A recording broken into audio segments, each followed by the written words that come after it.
2026 और दुनिया एक बार फिर खतरनाक युद्ध के कगार पर खड़ी है। एक तरफ है सुपर पावर अमेरिका तो दूसरी तरफ है मिडिल ईस्ट की सबसे जिद्दी ताकत ईरान। लेकिन सवाल ये है, क्या ये युद्ध अचानक हुआ या फिर इसके पीछे दशकों पुरानी साजिश, राजनीति या फिर पावर स्ट्रगल छुपा हुआ है? क्यों हर बार तेल, परमाणु हथियार और मिडिल ईस्ट ही युद्ध का केंद्र बन जाते हैं? आज हम लोग जानेंगे कि अमेरिका और ईरान के युद्ध का असली सच क्या है, जो कभी हेडलाइंस में नहीं दिखता।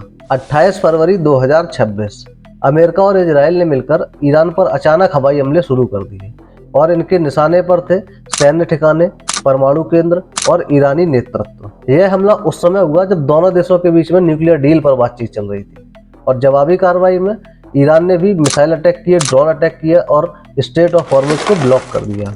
स्ट्रेट ऑफ हॉर्मुज वह जगह है जहां से पूरी दुनिया में तेल की सप्लाई होती है और बस फिर रीजनल कॉन्फ्लिक्ट बदल गया ग्लोबल क्राइसिस में। अमेरिका का सबसे बड़ा डर क्या है?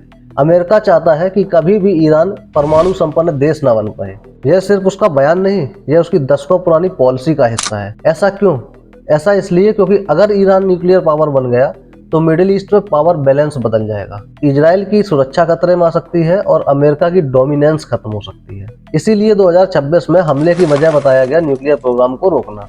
लेकिन सवाल ये है, क्या न्यूक्लियर वेपन्स ही सिर्फ एक वजह है या कुछ और या ये सिर्फ एक एक्सक्यूज है? अब बात करते हैं असली खेल की, ऑयल की, और एक छोटे से समुद्री रास्ते की जिसको बोलते हैं स्ट्रेट ऑफ हॉर्मुज। लेकिन यह दुनिया की एनर्जी की लाइफलाइन है। अगर ईरान इस रास्ते को बंद कर दे तो दुनिया की ऑयल सप्लाई हिल जाती है। 2026 में भी वही हुआ।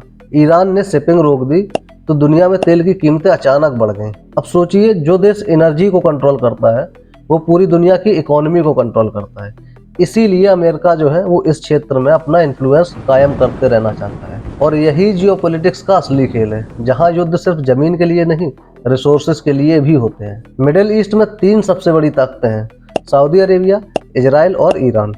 अमेरिका सऊदी अरेबिया और इजराइल के साथ में है, लेकिन ईरान किसके साथ में है? ईरान अकेला है लेकिन पावरफुल। ईरान ने सालों से अपने प्रॉक्सी ग्रुप्स बनाए हैं, जैसे हिजबुल्ला, मिलिशिया वगैरह वगैरह। लेकिन अमेरिका इन्हें थ्रेट्स मानता है, वही ईरान कहता है ये हमारी डिफेंस स्ट्रेटजी है। और यही क्लैश है आइडियोलॉजी वर्सेस डोमिनेंस का। इसी वजह से अमेरिका और इजराइल मिलकर इस रीजन में ईरान का इन्फ्लुएंस खत्म करना चाहते हैं। इस कहानी की असली जड़ 2026 में नहीं, 1979 में है, ईरानियन रिवॉल्यूशन में।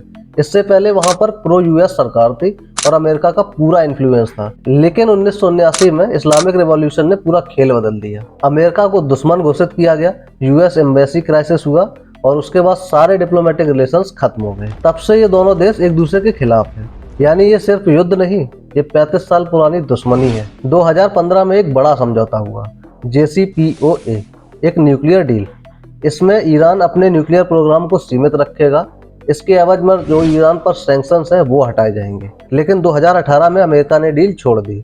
इससे टेंशंस फिर से बढ़ गए और 2026 आते आते डिप्लोमेसी पूरी तरह फेल हो गई और फिर युद्ध। एक्सपर्ट्स का मानना है कि अमेरिका ईरान में केवल वहां का न्यूक्लियर प्रोग्राम नहीं रोकना चाहता, बल्कि वहां की सरकार भी बदलना चाहता है। Strikes targeting leadership, internal protest, economic pressure, ये सब संकेत देते हैं कि सिर्फ वॉर नहीं, ये रेजाइम चेंज स्ट्रेटजी भी हो सकती है। आज की सिचुएशन क्या है?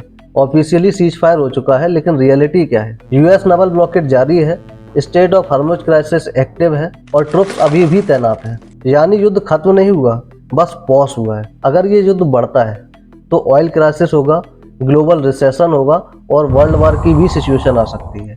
और अगर ये युद्ध खत्म होता है तो भी ये सवाल रहेगा कि जो असली समस्या थी वो खत्म हुई या सिर्फ टाली गई है। यूएस ईरान वॉर, ये एक सिर्फ युद्ध नहीं है, ये एक कहानी है पावर, पॉलिटिक्स और कंट्रोल की। Nuclear fear, oil control, regional dominance and historical revenge, ये सब मिलकर बनते हैं इस युद्ध का असली कारण। और जब तक ये सारे कारण मौजूद हैं तब तक शांति केवल एक इल्यूजन है। ये वीडियो यहीं तक था, तो अगर हमारा वीडियो अच्छा लगा हो तो चैनल को लाइक कीजिए, शेयर कीजिए और सब्सक्राइब कीजिए।